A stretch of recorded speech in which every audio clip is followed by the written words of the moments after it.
ওই একঘেয়ে ফুলকপির রসা, ডালনা, তরকারি এগুলো খেয়ে যদি বোর হয়ে গিয়ে থাকেন, একবার এই নতুন ধরনের নিরামিষ রেসিপিটি অবশ্যই ট্রাই করে দেখুন। ১ কাপ মটর ডাল সারা রাত ভিজিয়ে রাখুন। আদা আর কাঁচা লঙ্কা দিয়ে এই মটর ডাল বেটে নিন। ফুলকপিগুলোকে ডাঁটি ফেলে দিয়ে ছোট, ছোট করে কেটে নিন আর ১০ মিনিটের জন্য গরম জলে ভাপিয়ে নিন। ফুলকপি সিদ্ধ করা যাবে না।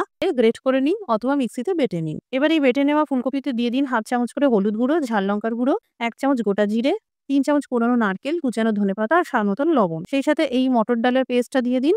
এবার কোফতার আকারে তৈরি করে গরম তেলে ভেজে নিন। ভেজে নেওয়ার পর ফোড়নে ভেজে নিন গোটা জিরে, ২ টুকরো দারচিনি, ১ টা ফাটানো এলাচ, সেই সাথে ২ চামচ করে আদা বাটা আর কাঁচা লঙ্কার বাটা দিয়ে দিন। ভাজতে থাকুন। ১/২ চামচ করে হলুদ গুঁড়ো, কাশ্মীরি লঙ্কার গুঁড়ো আর টমেটো পিউরি দিয়ে ভাজতে থাকুন। এখানে ২ টো টমেটোর ব্যবহার করা হয়েছে। ১ মুঠো কিশমিশ দিয়ে দিন। এটা পুরোপুরি অপশনাল।